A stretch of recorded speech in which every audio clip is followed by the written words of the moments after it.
Bismillahirrahmanirrahim. Alhamdulillahilladzi an'amana bit-taufiqi wal hidayah wa nasta'inuhu bi hawlihi wa quwwatihil qawiyyah fa innahu la hawla wa la quwwata illa billah. Asyhadu an la ilaha illallah wahdahu la syarika lah wa asyhadu anna Muhammadan abduhu wa rasuluhu la nabiyya ba'dah. Allahumma salli wa sallim ala sayyidina Muhammad wa ala alihi wa sahbihi wa mawala, amma ba'dah. Yang terhormat Pak Camat atau yang mewakili, kemudian Bapak Kapolsek atau yang mewakili, jajaran Babin Kamtibmas di desa-desa setempat,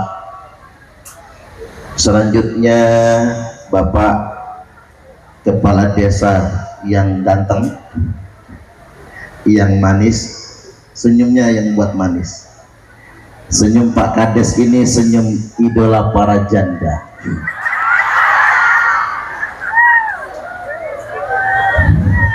Banyak janda di sini. Oh, pasnian.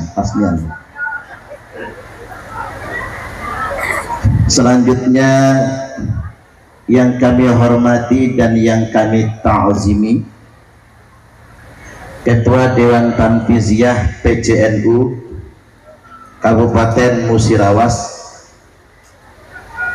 Bapak Kiai Usman Sadei. Selanjutnya yang kami ta'zimi, Kiai Fatoni, para yai, para masayikh. Saya tidak hafal semuanya, terutama yang di sebelah kanan saya, dan Hidayat yang sudah pernah mujahadah safar jalan kaki saking Musirawas sampai ke Istana Negara ya. Subhanallah. Selanjutnya yang kami hormati juga Bapak Haji Banu Andayani. Pak Haji Banu Andayani istrinya berapa? Satu ya. Tak kira kalau orang sugih istrinya banyak gitu. Saya tadi malam sampai di kediaman beliau setengah 2 malam dini hari, kemudian istirahat, dan sungguh nyaman istirahat di kediaman beliau, dan beliau menjamu dengan baik beserta istri dan keluarga. Kita doakan Pak Haji Banu Andayani beserta istri dan anak keturunannya berkah dunia sampai akhiratnya, memiliki keturunan yang solih dan solihah semua, keturunan yang manfaat kehidupan dunia dan mengangkat derajat di akhirat nantinya. Allahumma amin. Selanjutnya para yai, para masayikh yang tidak dapat saya sebutkan satu persatunya, aparat lingkungan setempat, kepala desa dari desa tetangga, Bapak Kepala Dusun dan ketua-ketua RT, kemudian yang berikutnya pengurus MWCNU setempat, kecamatannya apa namanya Pak? Muara Lakitan G, pengurus MWCNU Muara Lakitan, baik jajaran Suriah maupun Tanfiziah, Berikut juga pengurus ranting NU baik jajaran Suriah maupun Tanfiziyah. Begitu juga keluarga besar Nahdlatul Ulama KBNU yang hadir pada kesempatan kali ini, ibu-ibu muslimat baik dari PC maupun PAC hingga ke ranting, sahabat Ansor Banser, termasuk juga Fatayat, Ibnu dan IPPNU, hadirin wal hadirat semua yang hadir, jamaah pengajian Tri-in-1 ya. Yang pertama Harlah NU, yang kedua peringatan Isra wal Mi'raj, dan yang ketiga peresmian masjid. Halo, di awal hendak saya sampaikan Bapak Ibu, beribu-ribu maaf. Saya ulangi, beribu-ribu maaf saking Syaikhul Kiram Kiai Haji Imaduddin Utsman Al-Bantani. Berhubung beliau ada tugas negara, dipanggil Istana Negara yang sama sekali tak bisa ditinggal. Ini tugas negara penting atas beberapa peristiwa yang juga viral di media pemberitaan. Jadi beliau dengan berat hati 2 hari yang lalu menyampaikan kepada panitia tidak bisa hadir hari ini. Maka saya diminta oleh beliau, bukan diminta oleh beliau, dirampok oleh dan Hidayat untuk menggantikan beliau. Jadi ini dengan sangat berat hati Bapak Ibu, yang awalnya saya ngawal Yai Imad untuk ngaji bersama kita di sini, justru hari ini saya harus duduk di kursi ini dalam rangka menggantikan tugas beliau. Tentunya ibarat pepatah, tidak ada rotan akar pun jadi. Ini tergantung akarnya akar apa dulu, dan tidak mesti akar itu bisa merepresentasikan rotan. Jadi harap dimaklumnya. Kita doakan Abuya Kiai Haji Imaduddin Utsman Al-Bantani selalu diberikan kekuatan dan kesehatan, dan nanti bisa rawuh kembali ke Musirawas di bulan April bersama Kiai Haji Muhammad Abbas bin Yaksi saking Buntet Cirebon. Mudah-mudahan agenda bulan April nanti tidak ada halangan, sekaligus pelantikan TWI Laskar Sabilillah Kabupaten Musirawas. Nah, kula niki asmane Suparman Abdul Karim. Asmane Suparman namun senes tiang Jawi. Bapak kula Pak Komring, mama kula Ogan Komering Ulu, saking Batu Raja ya, sama Sumselnya sama-sama Sumatera Selatan. Lo kok bisa namanya Suparman? Karena lahir bulan Sapar, maka namanya Suparman. Nek lahir bulan Suro asmane Suratman. Nek Paiman. Nek Legiman. Wong Kwaniman. Sakjane orang Sumatera itu kalau lahir bulan Sapar namanya Saparudin. Ya Pak ya? Ada tidak wong Sumatera Pak? Kalau lahir bulan Sapar namanya Saparudin. Saya begitu mau dikasih nama Saparudin di kampung saya ketangkep maling ayam. Nggak jadi namanya Saparudin, maka dikasih nama Suparman. Suparman itu Bu, kalau di Amerika bisa terbang. Ya Superman itu kan logat Amerika.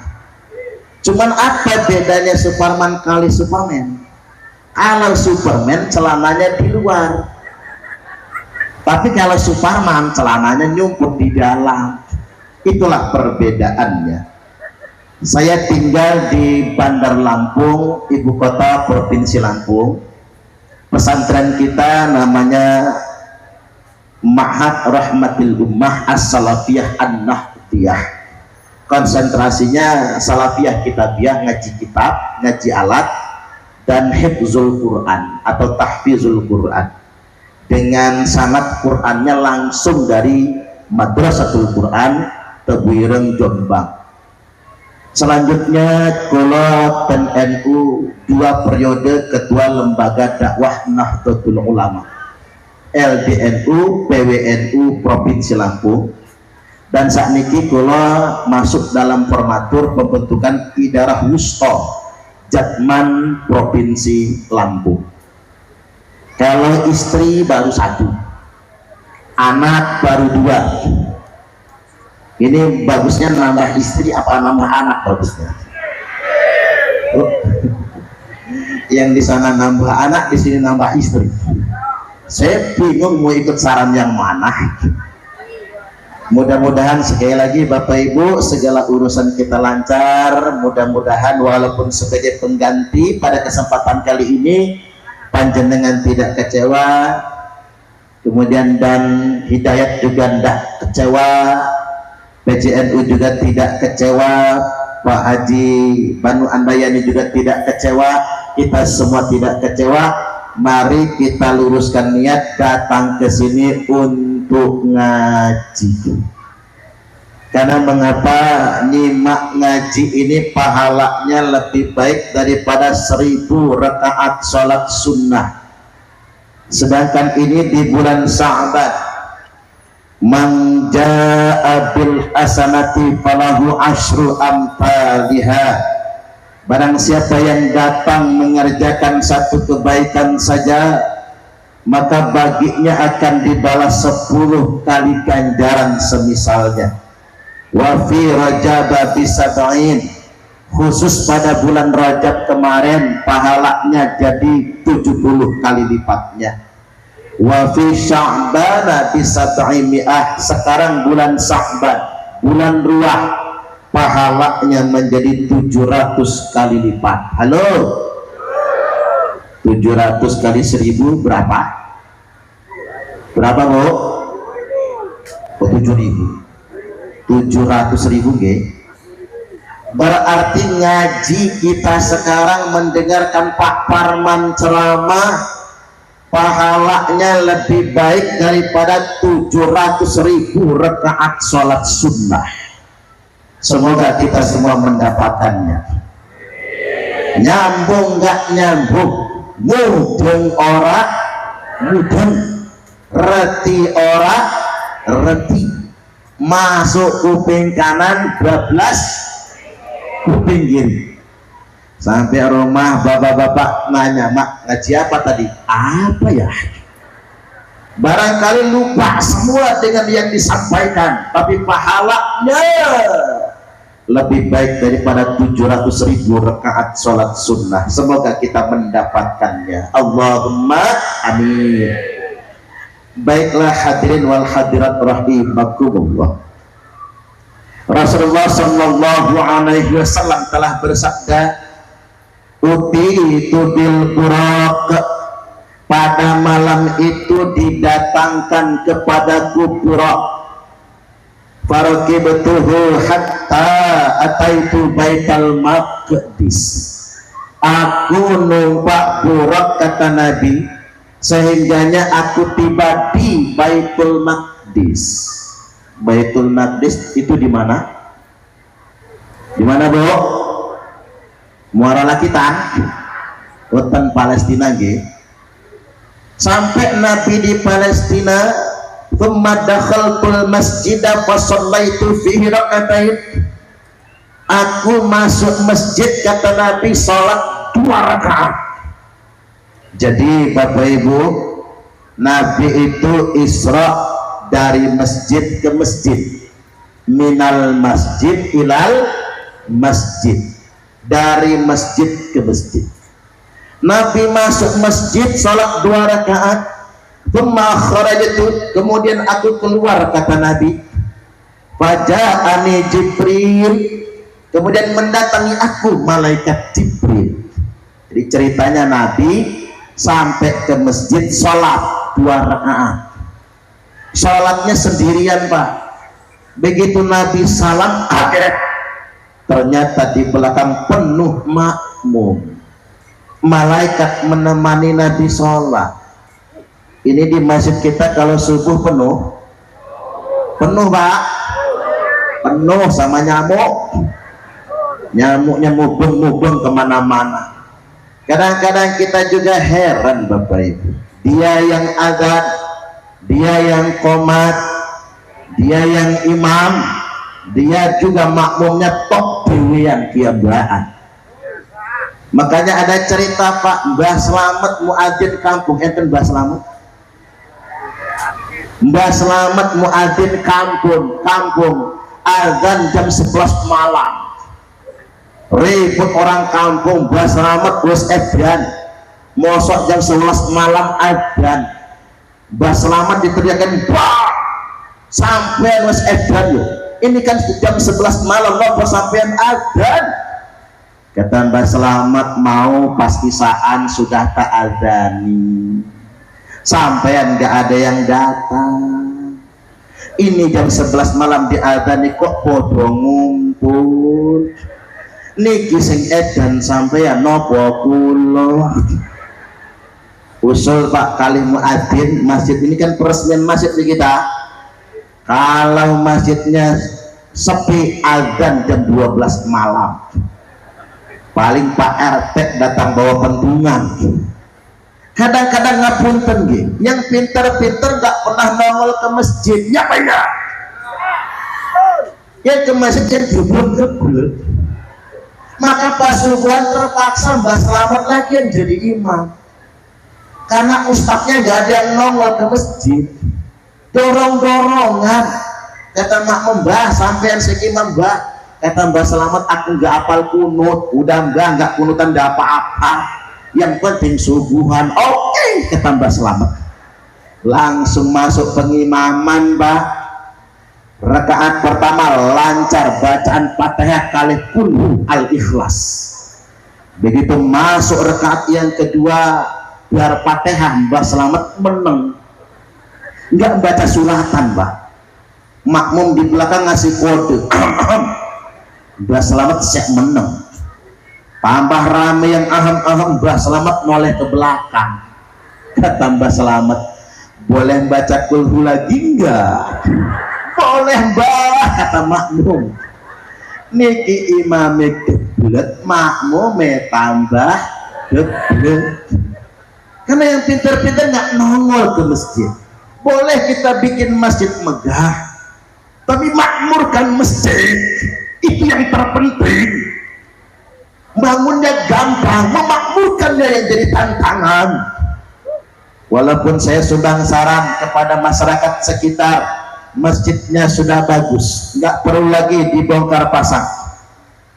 Wasiat Tuan Syekh Abdul Qadir Jilani, beliau menyampaikan bahwasanya sesuap nasi yang diberikan kepada orang yang lapar lebih baik daripada membangun 1000 masjid jamiah. Berhentilah dulu orang Islam itu bongkar pasang masjid, bongkar pasang masjid. Lihat kalau ada tetangga masjid yang kesusahan. Orang kaya bolak-balik umroh dengan alasan rindu rumah Allah, padahal Allah lebih rindu dengan orang kaya yang berbagi dengan fakir miskin. Tepuk tangan kalau cocok. Tuh sugih-sugih rungokno. Berhentilah dulu umroh saban tahun saban bulan itu. Masih banyak yang membutuhkan uluran tangan kita semua. Apalagi wayahnya ini beras mahal. Iyalah kalau di sini petani sawit sugih-sugih semua. Amin. Penting kepedulian kita kepada sesama. Masjid sudah bagus, tinggal makmurkan. dan kita tingkatkan kepedulian kita kepada sesama. Nah hadirin wal hadirat rahimakumullah, kita lanjut. Setelah minum susu Nabi kita, saya ulangi, setelah sholat 2 rakaat Nabi kita tsumma kharajtu, kemudian aku keluar masjid, kata beliau, faja'ani Jibril, di luar masjid mendatangi aku malaikat Jibril, bi'ina'im min khamrin, menyodorkan secawan khamar, wa ina'im min laban, dan secawan susu. Nabi disuruh milih susu atau khamar. Ngerti khamar, Bu? Khamar niku tuak. Kalau kata orang Jawa apa Pak? Susu gendruwo. Ditawarkan kepada Nabi khamar dan susu. Waktu itu kalau Nabi minum khamar tidak dosa. Lu ngapa nggak dosa? Karena khamar belum haram. Nabi itu Isra wal Mi'raj 1 tahun sebelum hijrah, sedangkan khamar diharamkan 3 tahun setelah hijrah, berarti 4 tahun jaraknya. Jadi andai kata Nabi minumnya khamar juga dosa, karena belum haram. Dulu ya Pak, dulu, jangan salah kupingnya ngedenger. Dulu Nabi disuruh milih susu atau khamar, fakhtartul laban. Kata Nabi, aku pilih segelas susu. Wa qala Jibril, Jibril berkata, ikhtar al-fitrah, tepat sekali Muhammad, laqad asabtal haq, pilihan kamu pilihan yang benar. Lo Jibril, seandainya tadi saya minumnya khamar, apa jadinya? Kata Jibril, Muhammad, seandainya yang engkau minum khamar itu pertanda alamat umatmu bakal teler semua. Wong Nabi jelas-jelas minum susu Pak. Zaman sekarang masih ada yang teler, ya Pak ya? Hukumannya wayahi organ tunggal. Kan sudah jelas himbauan Pak Babin, Pak, himbauan Pak Kapolsek, himbauan Pak Kades, kalau pakai hiburan organ tunggal maksimal pukul 18.00. Yang kondangan sampainya malam tidak apa-apa, wong niatnya kondangan, dia dapat dia. Tapi hindari yang berlebih-lebihan, karena di situ ada minuman keras. Apalagi tuan rumah harus traktir berkerak-kerak minuman keras. Nabi sudah jelas-jelas minum susu, yang mabok masih banyak. Apatah lagi kalau Nabi minumnya khamar, Pak. Jangan-jangan pengajian begini sambil nuak nih kita. Minumnya bukan lagi larutan Caktakiti, gak tuak yang di sini nih. Umpami Nabi minumnya dulu khamar, untung Nabi minumnya susu. Tapi ini pelajaran bagi kita Bapak Ibu, hidup adalah pilihan. Pilih susu atau khamar itu pilihan. Setiap pilihan ada akibatnya, setiap pilihan ada konsekuensinya. Gitu begitu. Walaupun enak milihnya, milih tangan kanan susu, yang tangan kiri khamar. Persis kayak nyanyian zaman dulu. Madu. Nyaut aja mama nih. Racun. Madu di tangan kananmu, racun di tangan kirimu. Enak milihnya, alamatnya pasti, adresnya jelas. Bu, panjenengan kalau disuruh milih di madu napa di racun? Coba tak ulang soalnya, itu soalnya kurang terang, biar ibu-ibu enak milihnya begini. Milih yang tangan kanan susu, yang tangan kiri khamar. Milih susu napa khamar? Susu dong. Milih yang tangan kanan madu, yang tangan kiri racun. Panjenengan milih di madu napa di racun? Ini terang direkam Pak Kades biar kelihatan yang ngomongnya apa. Tak ulang ya soalnya. Milih yang tangan kanan susu, yang tangan kiri khamar. Panjenengan milih susu napa khamar? Susu. Yang tangan kanan madu, yang tangan kiri racun. Milih di madu napa di racun? Ada yang di racun ya Pak. Ada yang milih di racun Pak. Mapas. luar biasa. Wah, itu pertanyaannya yang salah. Ini pelajaran bagi kita Bapak Ibu. Hidup ini selama kita masih bisa pilih enak, karena hidup merupakan pilihan. Enak kayak pilkada, masih ada pilihan enak. Tapi ngomong-ngomong, kalau pilkada, pileg, pilpres itu saya heran sama emak-emak nih lah, terutama yang di Lampung. Kalau di sini mah enggak heran saya. Emak-emak kalau di Lampung itu dikasih suaminya uang belanja 100.000 sehari masih monyong, tapi dikasih caleg 100.000 buat 5 tahun nyengir. Ini masalah ini Pak. Dikasih suami 100.000 sehari masih monyong, tapi dikasih caleg atau calon bupati atau calon gubernur 100.000 untuk 5 tahun langsung nyengir. Jadi jangan harap kehidupan berbangsa dan bernegara kita akan lebih baik kalau begini cara kita.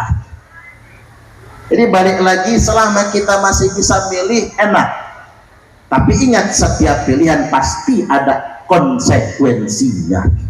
Yang repot itu begini Bapak Ibu, kalau talbis, apa itu talbis? Kecampur, susu campur khamr, nggak bisa dipilih.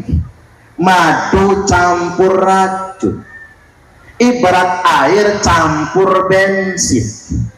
Air kalau dicampur bensin diminum manusia mabok, diminumkan ke motor mogok, nggak ada benarnya itu. Walaupun yang lebih parah lagi bukan talbis, tapi yang paling parah itu Pak, talafi. Apa itu talafi? Kamuflase. Apa itu kamuflase? Penampilan menipu. Kalau kata wong Palembang, waluyo. Ngapunten, Pak, waluyo mana ya? Ada ya Pak? Maaf ini, maaf. Waluyo, wajah lugu ati buayo. Itu waluyo akronim ala Palembangan. Nek waluyo Jawi, waluyo tenanan. Nah ini masalah Pak. Penampilannya susu, dalamnya khamar, mereknya madu, dalamnya racun, hidangannya kopi, dalamnya sianida. Matilah wayan Mirna Solihin, katanya diracun sama Jessica Kumala Wongso. Saya aja nggak yakin Pak polisi kalau Jessica yang ngeracun Mirna. Makanya pada akhirnya kemudian walaupun divonis 20 tahun penjara, nggak lama keluar dia. Tapi entah benar atau tidak tentang peristiwa racun sianida Bapak Ibu, yang jelas Indonesia geger, dunia internasional geger gara-gara es kopi Vietnam, Wayan Mirna Solihin dan Jessica Kumala Wongso. Ini pelajaran buat kita semua. Kita sedang memasuki babak, ulangi, kita sedang memasuki babak masuk ke fase zaman kamuflase. Hati-hati, jubahnya jubah malaikat tapi dalamnya iblis, jubahnya jubah kenabian tapi kelakuannya kelakuan set. Ulang lagi, jubahnya jubah kenabian tapi kelakuannya kelakuan setan. Penampilannya islami tapi tukang provokasi. Saya prihatin betul Pak, panggung-panggung dakwah jelang 2019 hingga kekinian menjadi panggung provokasi, panggung caci maki. Ada orang yang ngaku-ngaku anak cucu Nabi, lantas kemudian memaki-maki pemerintah, memaki-maki presiden dan lain sebagainya. Rakyat tidak berani mengkritik karena mengapa? Oh, takut kualat niku putune Kanjeng Nabi dan lain sebagainya. Ini yang dimaksudkan oleh sabda Nabi, abghadul ibad ilallah, hamba Allah yang paling dimurkai, hamba Allah yang paling dibenci itu man kana tauhu khairan min amali, orang yang pakaiannya lebih istimewa daripada kelakuannya. angkatuna tiyabuhu tiyabal anbiya wa amaluhu amalal jabbarin. Jubahnya jubah kenabian, pakai gamis, pakai imamah, jubahnya jubah kenabian, tapi kelakuan setan. Makanya jangan tertipu di zaman sekarang ini. Apalagi banyak betul ajaran-ajaran yang sifatnya khurafat. Niki kan kita ini peringatan Isra wal Mi'raj. Peringat Isra wal Mi'raj ini saya tegaskan lagi. Isra wal Mi'raj ini adalah mukjizat atas Kanjeng Nabi. Gila begitu? Berarti kita nggak boleh Pak mengingkarinya. Orang yang mengingkari peristiwa Isra wal Mi'raj bisa kafir. Sebaliknya, yang ngaku-ngaku bisa Mi'raj juga bisa kafir. Saya heran, ada orang yang bernama Habib Muhammad bin Ali Ba'alwi, ngaku-ngaku bisa Mi'raj ke Sidratul Muntaha 70 kali. Ini bayangkan Pak, kita taken for granted. Ini bahasa apa ini Bu? Kita terima mentah-mentah, tanpa kritik, tanpa resistensi, kita percaya saja. Padahal itu bisa menyebabkan kekafiran. Hati-hati. Romo Hadratul Syekh Kiai Haji Hasyim Asy'ari menyampaikan, menukil, manidda'a annahu urija ila sama'i kafa. Barang siapa yang ngaku-ngaku dia bisa Mi'raj ke langit, maka telah kafirlah dia. Hati-hati itu, ngaku-ngaku bisa Mi'raj. Dan ini bukan katanya Pak, bukan kata orang. Ada kitabnya Syarhul Ainiyah, ada kitabnya, dan itu kitab standar dari karangan Ba'alwi. Ba'alwi ngarang kitab. Itu kitab yang diajarkan standar untuk anak-anak mereka dan untuk muhyiddin-muhyiddinnya. Apa kalimatnya? Kata Faqih Muqaddam Muhammad bin Ali Ba'alwi, gelarnya Imamul A'zam Faqihil Muqaddam. Halo? Kadang-kadang rodok serius tidak apa-apa ya. Sekali-kali ngaji rodok serius. Pak ulangi, Muhammad bin Ali Ba'alwi yang gelarnya Imamul A'zam Faqihil Muqaddam mengatakan, membuat pengakuan dalam suratnya kepada Syekh Sa'ad. Apa kata dia? Urijabi ila Sidratil Muntaha, saya dimi'rajkan ke Sidratul Muntaha. Kata dia, sab'a marrat, 7 kali. Wa fi riwayatin sab'atan wa isrina marrah. Dalam riwayat yang lain dikatakan 27 kali fi lailati wahidah, dalam satu malam. Wa fi riwayatin, dan disebutkan dalam riwayat yang lain sab'ina marrah, 70 kali. Sekali waktu ngaku 7 kali, sekali waktu ngaku 27 kali, sekali waktu mengatakan 70 kali dalam satu malam, 70 kali dalam satu malam. Hebat betul manusia. Lalu kita terpukau dengan cerita khurafat ini. Hati-hati, nek panjenengan meyakininya bisa kafir ini, jangan macam-macam. Itu mukjizat yang hanya berlaku buat Kanjeng Nabi. Ada lagi tertulis dalam kitab, seorang ditanya, man rabbuka? Habib Abdullah Al-Haddad. Ditanya Tuhannya, Habib Abdullah Al-Haddad. Wa man nabiyuka? Siapa nabimu? Habib Abdullah Al-Haddad. Wa ma kitabuka? Apa kitabmu? Habib Abdullah Al-Haddad. Wa madinuka? Apa agamamu? Habib Abdullah Al-Haddad. Itu diajarkan kepada para santri Bapak Ibu. Ia mati kafir Pak, jangan macam-macam. Berani nggak jenengan kalau mau mati ditanya malaikat, man robuka? Suparman Abdul Karim. Berani nggak? Man robuka? Kiai Usman Syafi'i. Berani nggak? Nggak berani kita Pak. Ini cerita-cerita khurafat ini disebarkan. Bahkan ngapunten nggih, ada yang sampai diajarkan di pesantren. Hati-hati sekarang masukin anak ke pondok pesantren. Kita harus berhati-hati. Makanya masukkan anak ke pesantren yang jelas. afiliasinya dan silsilah keilmuannya kepada Jam'iyah Nahdlatul Ulama. Insya Allah. Nah, pada kesempatan kali ini kita sekalian harlah NU yang ke-102. Siapa kita? Yang NU ya, kalau yang kader NU jenengan belum ikut PDPKP sebagian. Siapa kita? Siapa kita? Siapa kita? NKRI Pancasila. Oke.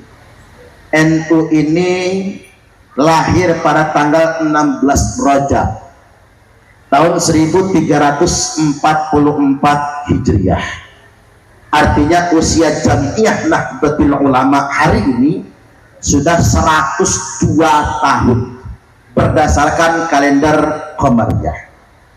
Kemudian berdasarkan kalender Syamsiah, NU didirikan tanggal 31 Januari tahun 1926.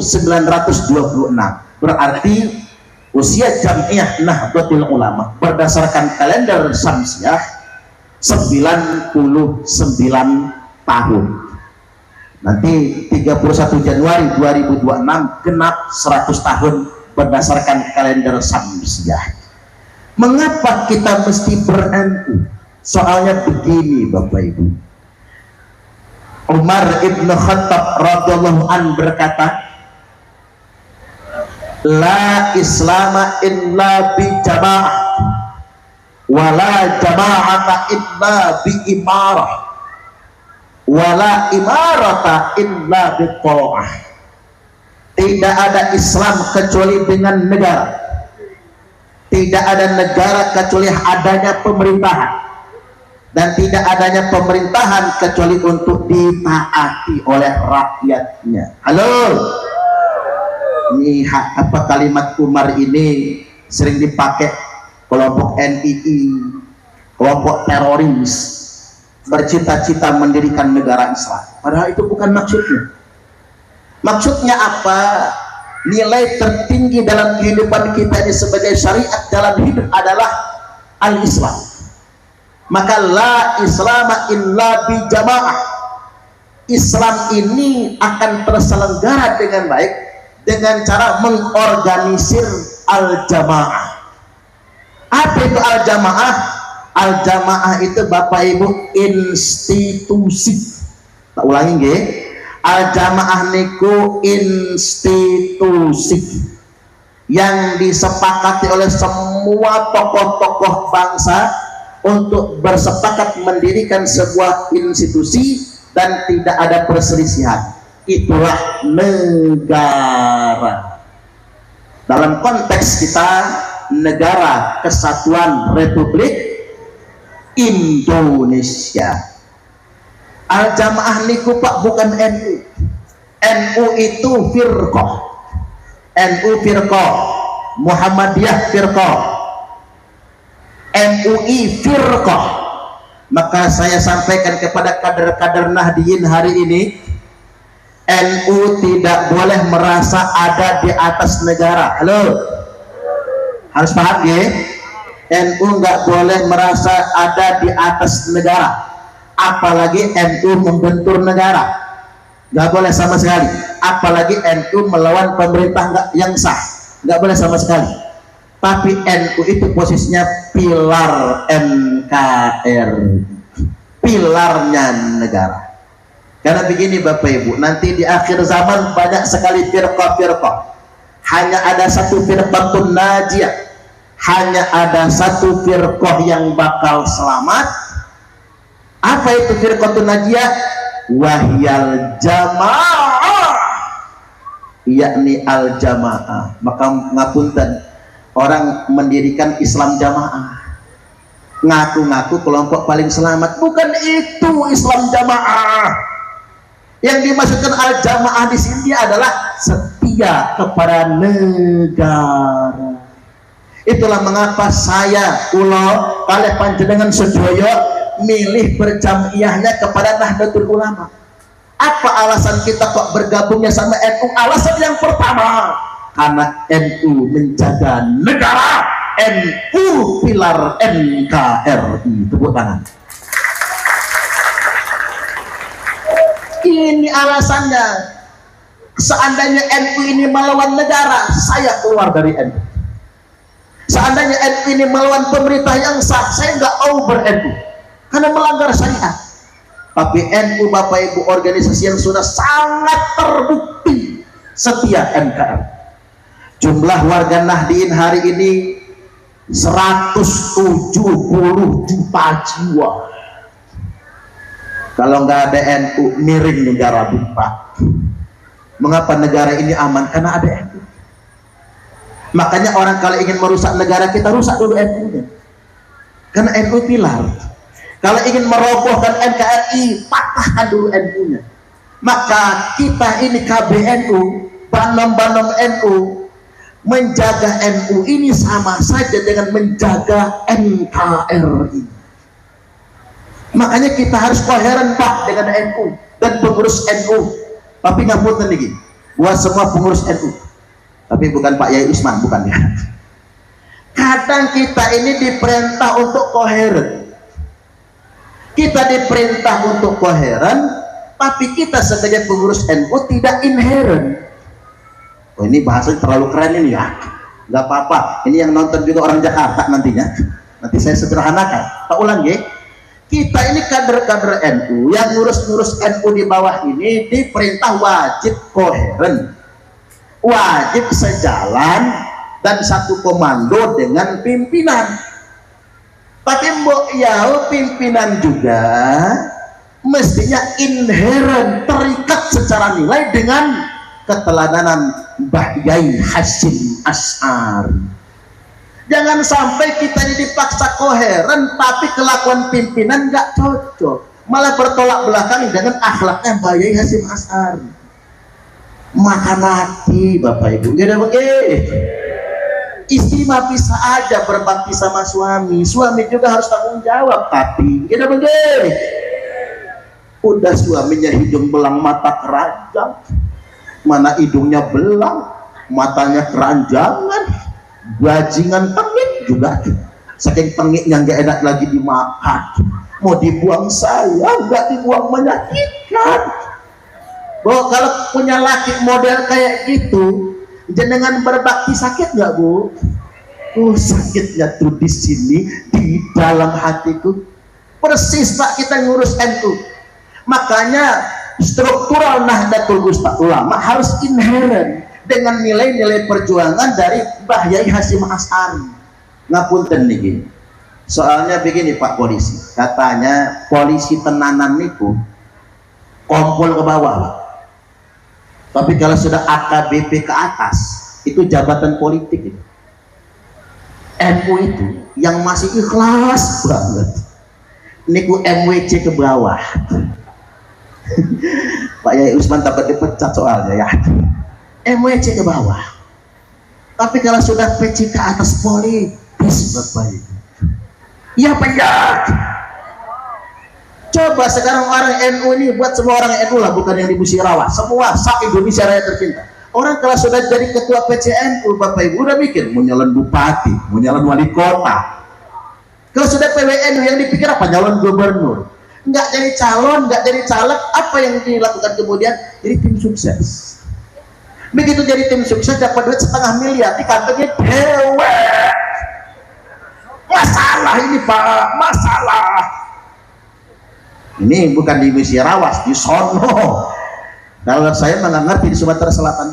Nah, bagaimana warga-warga Nahdien ini ingin hormat sama pimpinan, yang pimpinannya makan dewe? Ya banyak. Saya sampaikan kepada semua yang ngurus NU. Jangan sampai pengurus malah jadi urusan.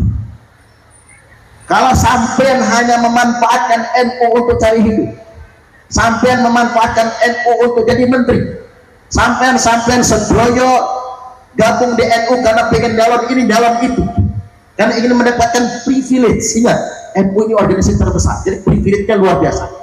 Ber-NU hanya karena ingin mendapatkan privilege, hati-hati. Kualat kali Mbah Yai Hasyim Asy'ari. Hati-hati, dewe ini ngurusi Jam'iyah Nahdlatul Ulama. Dan sebangsaran juga kepada kita semua kader-kader NU. NU itu kekuatannya ada di pesantren. Jumlah pesantren NU itu 26.000. Halo, ada 26.000 pesantren NU. Luar biasa. Organisasi keagamaan dengan jumlah massa terbanyak sedunia internasional NU. Jumlah pesantren terbanyak sedunia internasional NU, yang melestarikan khazanah kajian kitab kuning. Orang-orang di Arab, Mesir, Timur Tengah ngaku mereka tidak ada yang bisa mengalahkan santri-santri NU dalam hal ilmu alam. Tepuk tangan dulu. Tidak ada. Ini warisan apa? Warisan Bahasim Ash'ari. Karena agama tidak diwariskan kepada penguasa.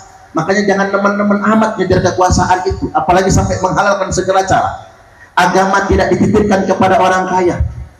Walaupun orang Islam ini jadi pejabat, saya ulangi, walaupun orang Islam, orang NU jadi pejabat semua, Islam dan NU belum tentu terjaga.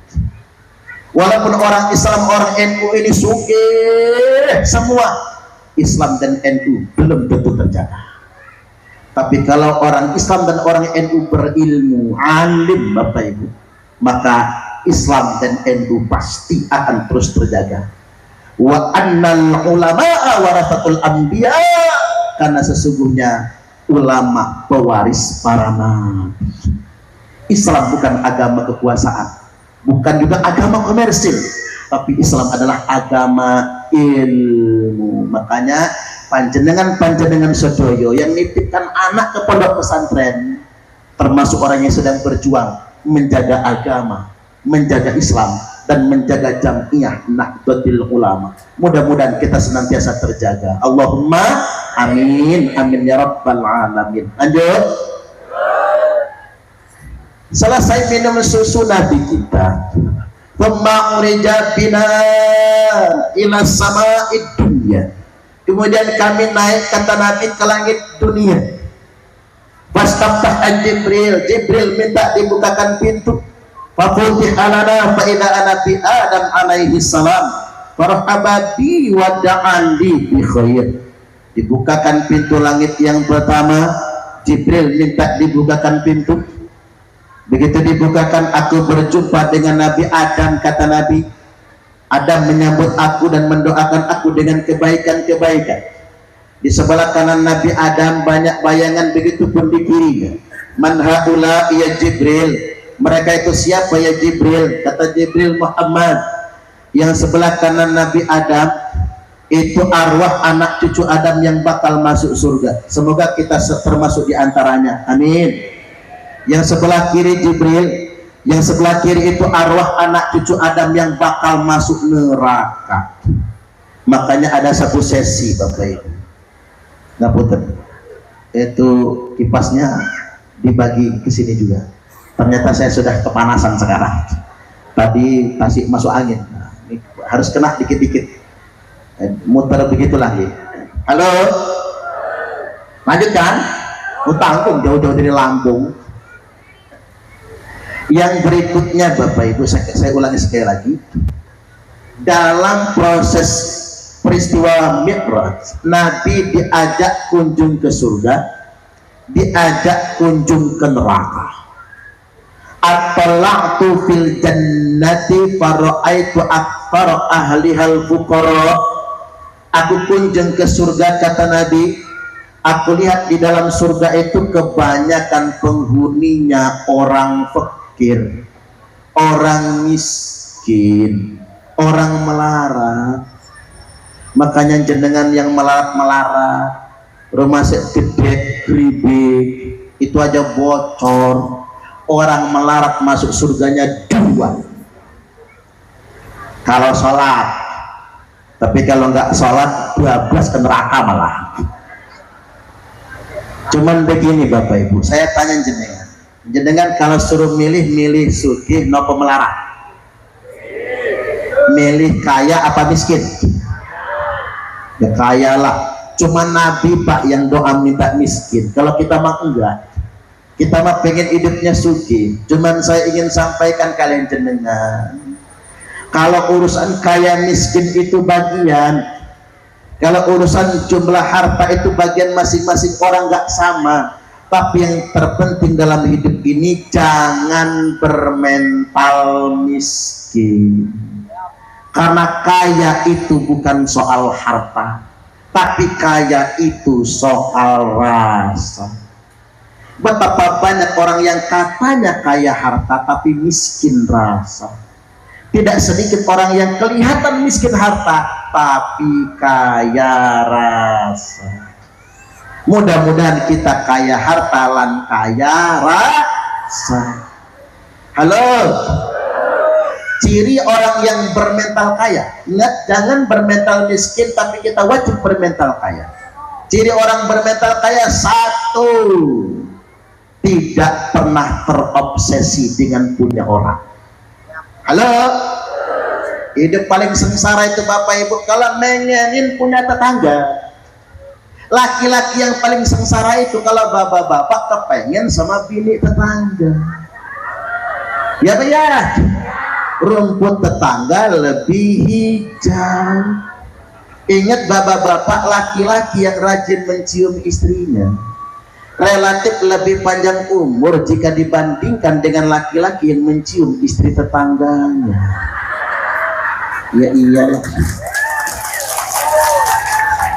dibaca orang, jangan macam-macam Pak. Ibu-ibu sengsoro Bu, kalau kepengen sama perabotan tetangga sengsoro.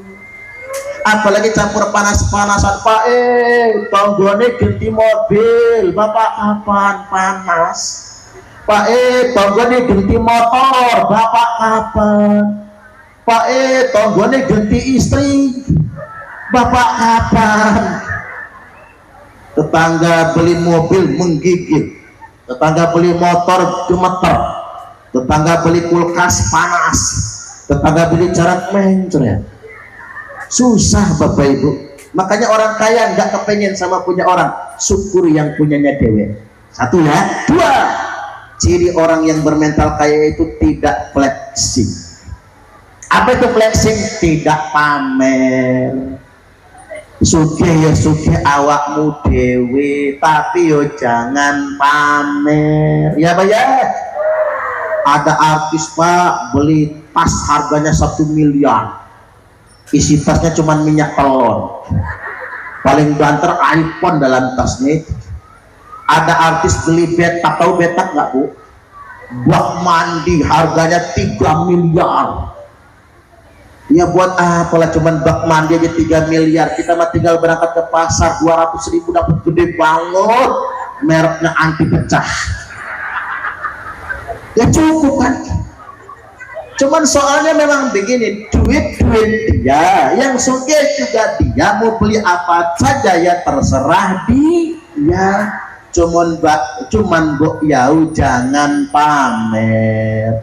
Pamernya yang nggak boleh. Kalau kata Imam Ali, jangan pamer kekayaan di tengah-tengah orang miskin, jangan pamer kesenangan di tengah-tengah orang yang susah, jangan pamer nikmatnya sehat di dekat orang yang sedang sakit, jangan pamer perut kenyang di dekat orang yang sedang lapar, jangan pamer kemesraan di dekat orang yang jomblo. Ya Pak ya, karena pamer itu menyakitkan soalnya. Dua. Yang ketiga, ciri orang yang bermental kaya itu Bapak Ibu, tidak lihat ke atas tapi lihat ke bawah. Unzuru ila man huwa asfala minkum. Lihatlah orang yang hidupnya jauh di bawah kalian. Wala tanzuru ila man huwa fawqakum. Jangan melihat orang yang ada di atas kalian.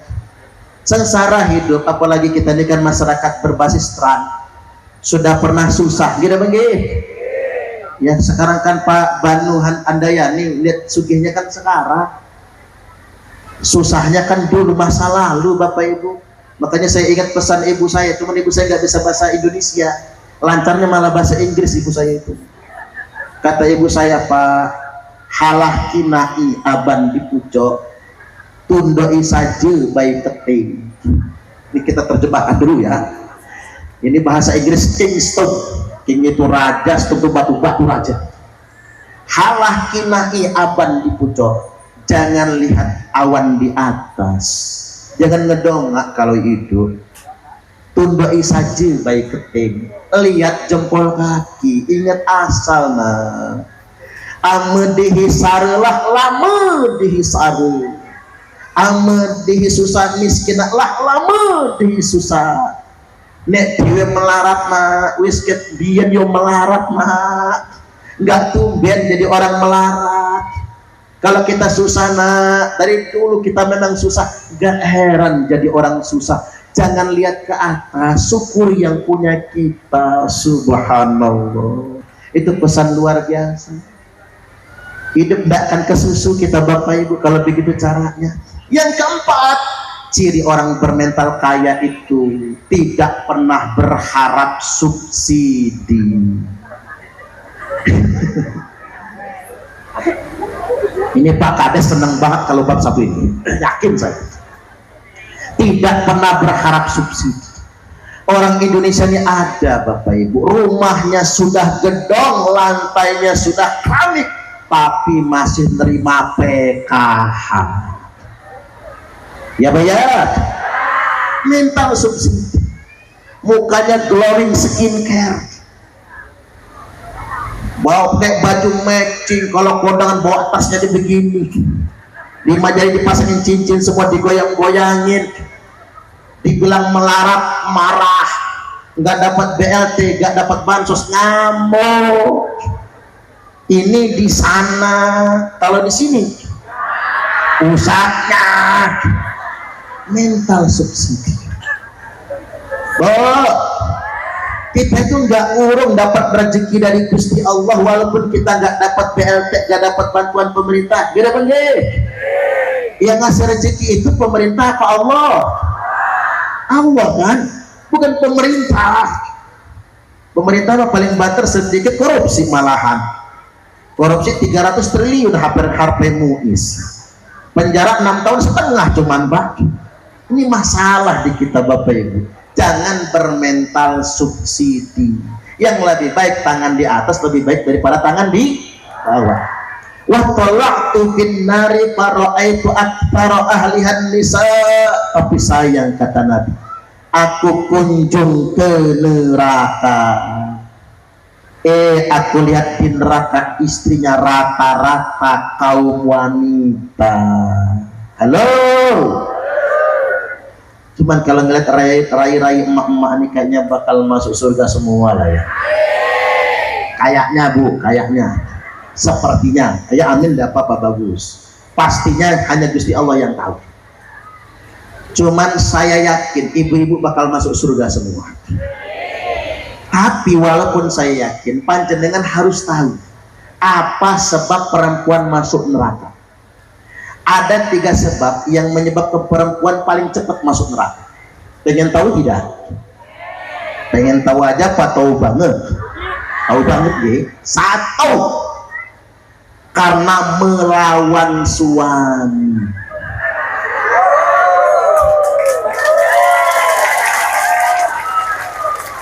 Perempuan itu paling gampang masuk surga, taat suami. Paling gampang masuk neraka, ngelawan sama suami. Suami lagi tidur Bu, sepak pala, gratis masuk nerakanya, nggak usah bayar kaplingan di neraka. 2, perempuan itu masuk neraka gara-gara nggak syukur sama suami. Cocok betul bapak-bapak itu. Apa kata orang sekarang? Cinta tak mengenal warna kulit, tapi cinta mengenal warna duit. Kalau papa kerja, mama belanja. Tapi kalau papa nganggur, mama kabur. Ada uang, abang disayang. Nggak ada uang, abang ditendang. Kalau dompet laki lagi gemuk, mau dia dipeluk-peluk. Tapi kalau dompet lakinya lagi nipis, lakinya megang, bilangnya najis, jijai bajai najong pralala. Panjenengan kalau pengen masuk surga tak ajarin Bu, kalau dikasih suami uang belanja 30 juta sebulan nerimo Bu. Ya iyalah dek sakmono. Bangun jam 1 malam terus langsung masak ya Bu ya. Ya cuman begini juga ya Pak, jangan cuma nuntut bini nerimo, karena istri yang nerimo. Ibu-ibu ini kan rai-rai nerimo semua kan ya, tapi ibu-ibu ini Pak paling sebel sama laki-laki yang pelit, ngasihnya cuman dikit, itu pun diungkit-ungkit. Rasain loh dibalas. Ada yang kayak gitu Bu? Yang mana orangnya? Kalau di sini orangnya. Sekali-kali ge Pak panggil istrinya, mama, berikirin mama. Enten apa papa? Mama masih membersihkan teletong. Sudah selesai lenggahrin mama. Rogoh kantong kanan Pak, agak seret. Keluarkan duit 15 juta. Banting, ceker. Ini duit apa papa? Ini uang belanja mama. Gue tuku beras, tuku terasi, tuku berambang, bayar listrik, ongkos anak sekolah, cicilan mobil, cicilan kulkas, cicilan seragam muslimah. Kira-kira cukup mama? Cukup papa, malah kurang. Yonek kurang simpen kalih mama. Alhamdulillah gitu ge Pak. Istri mau balik badan, nanti dulu mama. Rogoh lagi kantong kiri, banting lagi 15 juta. Jeleger. Ini apa lagi papa? Ini bonus untuk mama. Capek mamah masak, capek ngerumat anak, capek mamah melumah tiap malam. Bonusnya 15 juta. Berangkat ke mall mamah, jangan pulang kalau nggak habis mama. 15 juta uang belanja, 15 juta bonusnya 30 juta. Mau nggak Bu? Ngimpi. Ngimpi nganting jemput langit lah Bu. Tapi ya kalau ada jangan pelit ya, sampean bisa kayak gitu. Kalau suamimu Banu Andayani, nek suamimu bukan Banu Andayani, ya jangan ngarep, terima aja yang ada. Yang ketiga, perempuan masuk neraka gara-gara apa? Mengotori ranjang suami. Apa maksudnya? Suami keluar rumah peras keringat banting tulang, kepala jadi kaki, kaki jadi kepala, badan berkalang tanah, bertaruh nyawa berjuang menafkahi istri dan anak-anaknya. Istrinya memasukkan laki-laki lain ke dalam kamarnya. Halo Pak. Cuman saya ingin sampaikan Pak, wanita-wanita Indonesia ini wanita setia Pak. Mengapa dia sudah hilang setia? Karena hatinya terluka, sudah lama terabaikan, dingin membeku. Ingat kata orang, jangan salahkan kopimu yang dingin karena dia pernah hangat, namun engkau abaikan. Ya Pak ya. Ya kadang-kadang Pak, waktu belum nikah ya Bu, mesranya waktu lagi pengen. Aku tidak bisa hidup tanpa kamu. Kamu adalah segalanya dalam hidupku. Cinta ditolak bukan bertindak. Naik pohon kelapa sawit, just the fly to the sky. Pengen terbang ke langit, bukannya terbang ke awan, malah nyungsep ke bawah. Saking cintanya, begitu sudah menikah, istrinya main di genta. Nabi itu ngasih contoh sama kita Pak, sama istri itu kan mesra. Ya Umairah, wahai yang kemerah-merahan. Ibu-ibu pernah dipanggil kemerah-merahan? Boro-boro. Laki zaman sekarang jujur, wahai coklat, wahai kuning, wahai ireng. Padahal ibu-ibu tuh pengen lah dipanggil kemerah-merahan, pakai kerudung warna pink, kelambine pink, handroknya pink, daleman natural, bedaknya pink, blush onnya pink, lipstiknya mana nyangkut di gigi. Lewat depan lakinya pengen dipanggil ke merah-merahan, apa kata lakinya? Anak babi mau kemana ya? Tega bapak-bapak ini mentang-mentang anak babi pink juga. Jadi hati-hati, harus klop. Istri setia, suami juga penuh cinta kepada istrinya. Insya Allah. Lanjut dikit lagi deh. Tanggung. Thumma urija bina ila sama Italia. Nabi kita naik ke langit yang kedua. Fakutih alana, dibukakan pintu langit kedua. Fa idza Nabi Isa wa Yahya alaihi wassalam. Ketika itu kata beliau, saya berjumpa dengan Nabi Isa, Nabi Yahya alaihi wassalam. Di langit pertama Nabi Adam sendiri, langit ketiga Nabi Yusuf sendirian, langit keempat Nabi Idris sendirian, langit kelima Nabi Musa, Nabi Harun, langit keenam Nabi Musa, langit ketujuh Nabi Ibrahim. Tapi kok aneh Pak, di langit kedua ada dua nabi yang menyambut beliau, Nabi Isa wa Yahya alaihi wassalam. Muncul pertanyaan, mengapa dua nabi?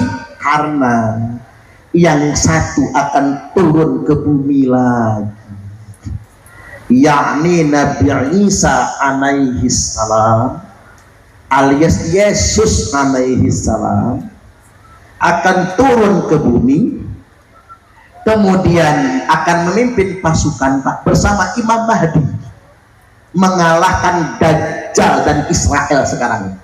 Makanya orang NU mengapa nggak meledak-ledak terkait dengan Israel? Orang NU sudah tahu Israel tidak mungkin terkalahkan kecuali oleh pasukan Imam Mahdi dan Nabi Isa Al-Masih alaihi salam. Makanya 21 negara Arab pernah kerjasama nyerang Israel, kalah semua. Arab Saudi kalah Pak, Mesir kalah, Iran kalah, Turki nyerah sama Israel itu, nggak bisa kalah. Karena Israel itu negaranya seuprit, tapi yang punya Amerika ya Israel, yang punya Eropa ya Israel, dan memang Israel tak terkalahkan. Yang bisa mengalahkan nanti pasukan Imam Mahdi dan Nabi Isa bertugas membunuh Dajjal. Imam Mahdi memimpin 7 tahun, Nabi Isa menggantikan, kemudian 40 tahun memimpin. Nabi Isa akan menikah. Saya doakan istrinya Nabi Isa orang Musirawas. Nabi Isa datang pakai pengawalan, ini apa? Nabi Isa nengok mertua, luar biasa. Nabi Isa akan memimpin selama 40 tahun lamanya. Lalu beliau akan wafat, lalu dimandikan, dikafani, disolatkan, dan kemudian dikuburkan. Nah ini yang terpenting Bapak Ibu yang hendak saya sampaikan, tapi tak minum dulu sebentar.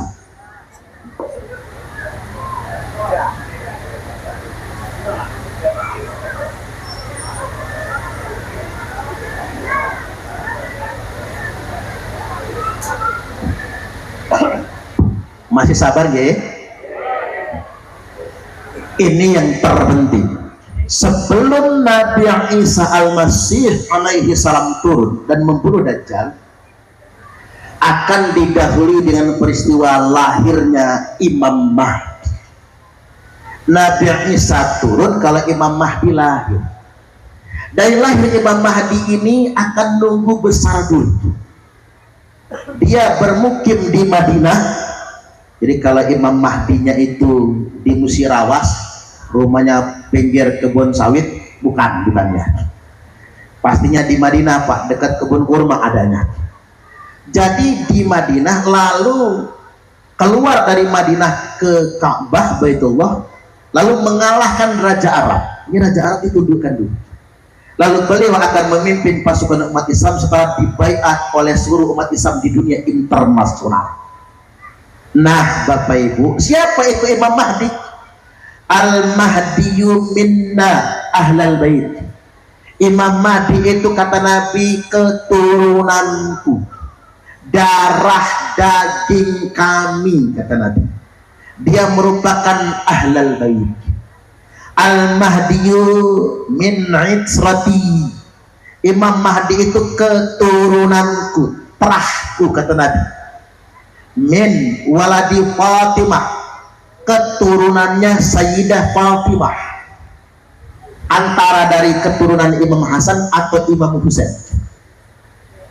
Ismuhu ismi wa ismu abihi isma abi, namanya persis namaku kata Nabi, nama bapaknya juga nama bapakku.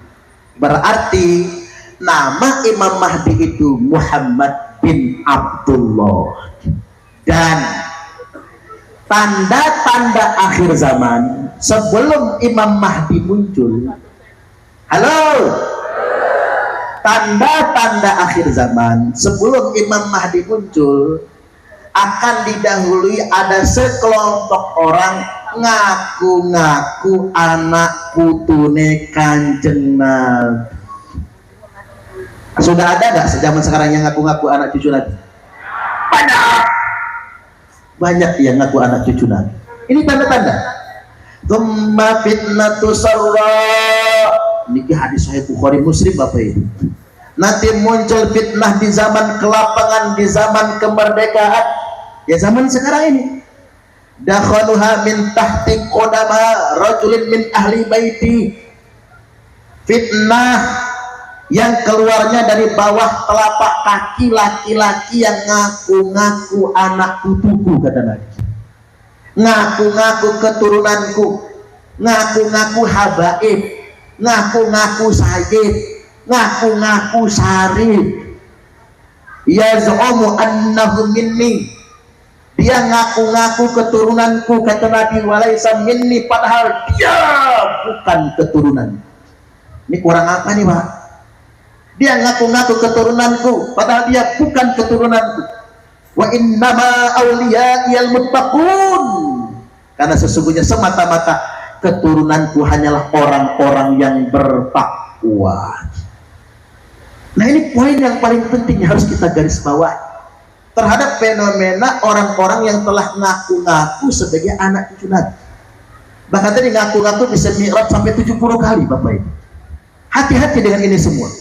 Di Mesir nggak ada tuh yang ngaku-ngaku anak cucu Nabi Pak, apalagi minta dimuliakan. Di Yaman, ngapunten, Syekh Syarafuddin Yaman menyatakan mereka ini bukan anak cucu Nabi.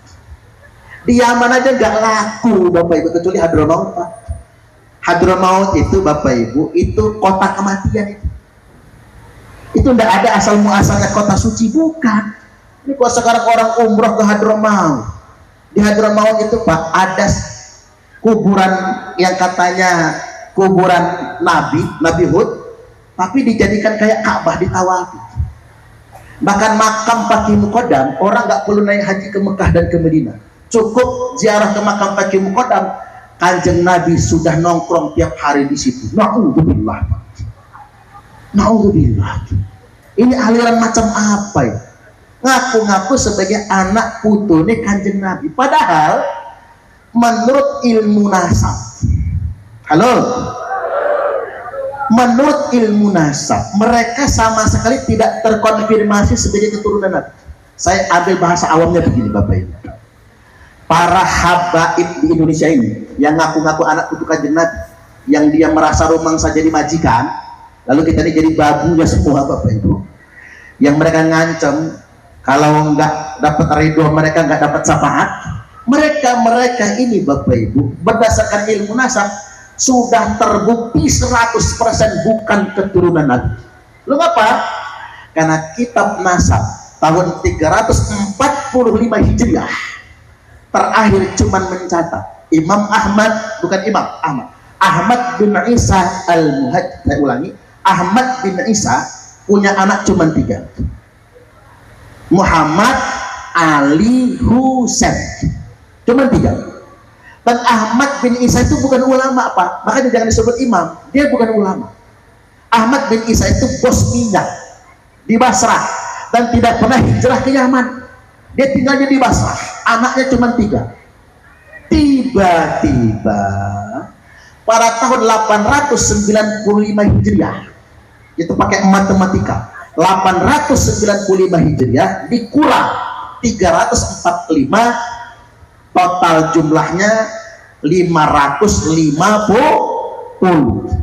Tiba-tiba 5,5 abad kemudian, 550 tahun kemudian, ada yang ngaku-ngaku anaknya Imam Ahmad, anaknya Ahmad bin Isa itu ada 4, nambah 1, asmone Ubed, namanya Ubed. Saya ambil umpama begini, Pak Soekarno itu yang kita kenal punya anak Megawati Soekarno Putri, Sukmawati, Rahmawati, Guntur Soekarno Putra, Guru Soekarno Putra. Ini tahun 2025 nggih. Tiba-tiba tahun 2600 nanti, ya kita mau udah mati semualah pokoknya. 2600 nanti Pak, anak Soekarno nambah 1, namanya Suparman Soekarno Putra. Nah ini perumpamaannya begitu, perumpamaannya. Dan sampai hari ini Bani Ba'alwi sama sekali tidak bisa membuktikan kalau mereka itu Nabi. Wih, Palembang itu paling banyak Pak. Apalagi kalau keliling ke pesantren-pesantren, dawir gawinyo, minta-minta dengan kiai, minta-minta sama pesantren. Saya ingin sampaikan hari ini, anak putri Kanjeng Nabi tidak akan pernah minta kepada umat Nabi. Gitu begini. Kalau ada yang ngaku-ngaku anak putri Kanjeng Nabi minta-minta sama kiai, minta-minta ke pesantren, maksa usir. Cocok atau cocok? Emang duit palak bapak kau apa? Kalau kata orang Palembang, emang duit palak bapak kau apa? Kadang-kadang ngapunten ge, kadang-kadang kita ini karena sudah terlalu takzim Bapak Ibu, jadi salah. Itu baru berdasarkan kitab nasab loh Bapak Ibu, belum lagi DNA. Hasil tes DNA-nya seluruh Bani Ba'alwi di Indonesia yang sudah tes DNA, haplogrupnya G. DNA haplogrip G itu adalah DNA-nya Raja Abraha. Tak ulang G itu DNA Raja Abraha yang dulu menyerang Ka'bah, yang dimusnahkan oleh Allah dengan pasukan burung ababi. Tak minum dulu sebentar, terlalu semangat saya ini.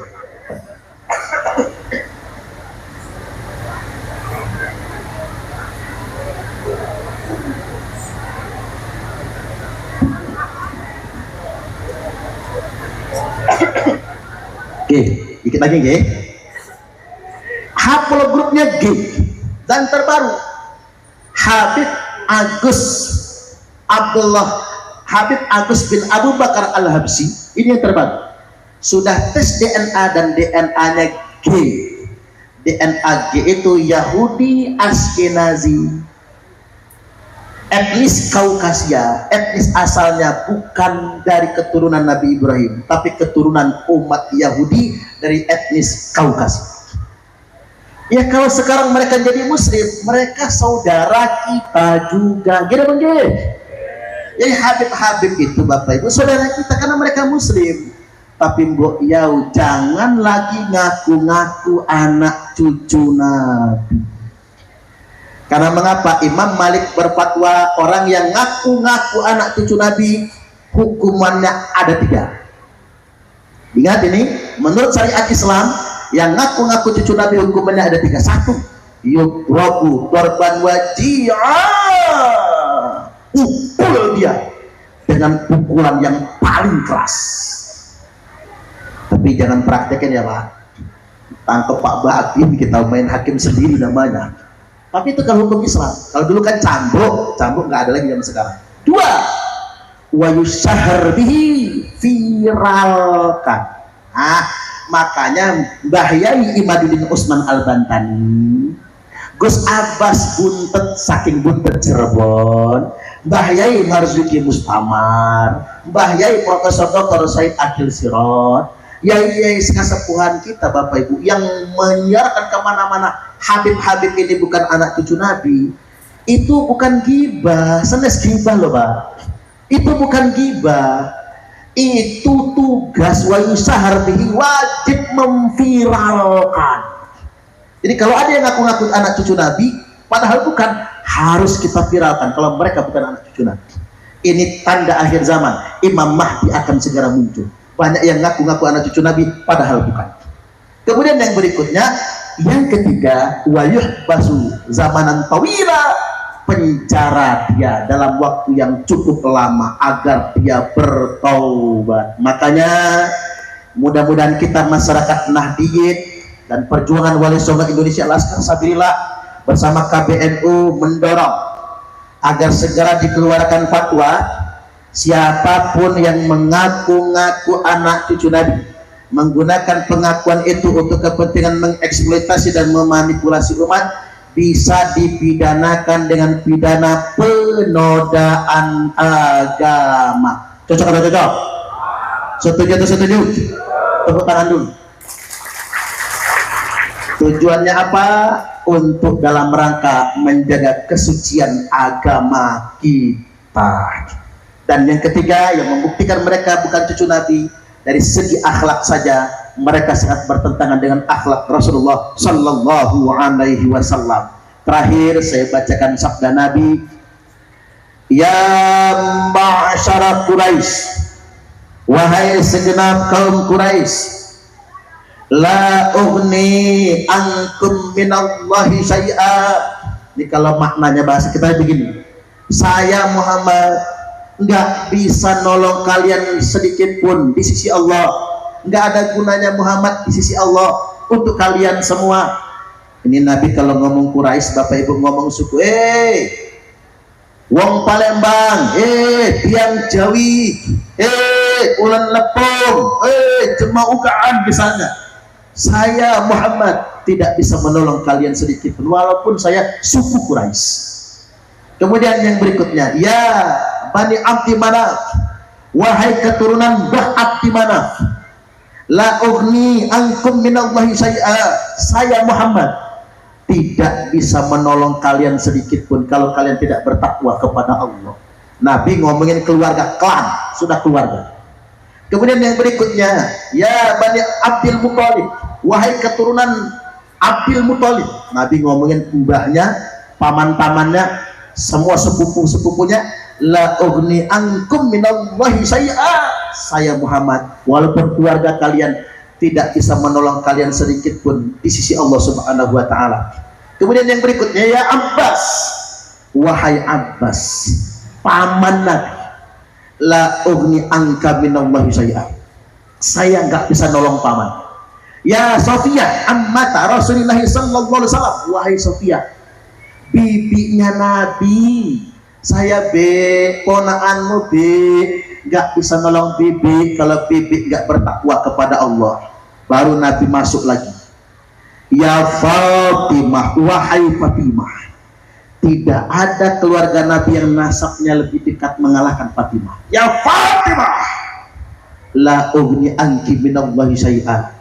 Saya bapak mundur nggak bisa nolong kamu kalau kamu tidak bertakwa kepada Allah. Jadi tidak ada lagi orang yang boleh mengklaim dirinya sebagai anak cucu Nabi lantas kemudian merasa punya privilege seakan-akan pasti masuk surga. Tidak ada yang sedemikian rupa. Bahkan Fatimah pun kata Nabi, aku tak bisa menolongnya kalau dia tidak bertakwa kepada Allah Ta'ala. Baik, segitu saja dulu apa yang saya sampaikan pada kesempatan kali ini. Ini ngaji campur-campur namanya ya. Ngaji Harla NU, ngaji Isra Mi'raj, ngaji peresmian masjid, dan ngaji nasab. Nah, kalau untuk lebih jelasnya nanti mudah-mudahan di lain waktu Mbah Yai Kiai Haji Mahmudin Osman Al-Bantani akan mengupas khusus bab nasab. Cuman request dari Yai Imad, kalau ngundang beliau itu jangan pas pengajian akbar, bagusnya pas diskusi, karena ngajinya itu serius Pak, tidak ada guyonnya, nanti ibu-ibu ngantuk semua. Jadi ngajinya serius karena khusus diskusi, jadi ada tanya jawabnya. Jadi tidak apa-apa, tidak perlu rame-rame. Kalau Mbak Yai Imad 200 orang jadilah, yang penting 200 orang tuh kiai, terus ustadz, aktivis pesantren, aktivis batul masail yang dia bisa nyerap kajian. Baik, demikian kurang lebihnya mohon maaf dan kepada Allah Ta'ala mohon ampun. Monggo kersani Bapak Ibu nanti nonton di YouTube nama channelnya Ustadz Suparman Abdul Karim, jangan lupa di subscribe like, share, and comment. Kalau ada sumur di ladang, bolehlah kita menumpang mandi. Kalau ceramah saya dirasa masih kurang, silahkan mengundang lagi. Wallahul muwaffiq ila aqwamit thariq. Wassalamualaikum warahmatullahi wabarakatuh.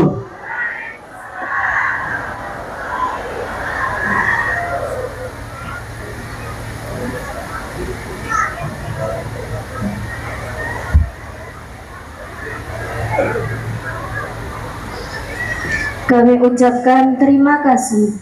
Demikianlah mau'idatul hasanah yang telah kita dengarkan bersama. Semoga tetesan samudra barokah yang tersimpan di balik pesan-pesan religius beliau tadi dapat menambah keimanan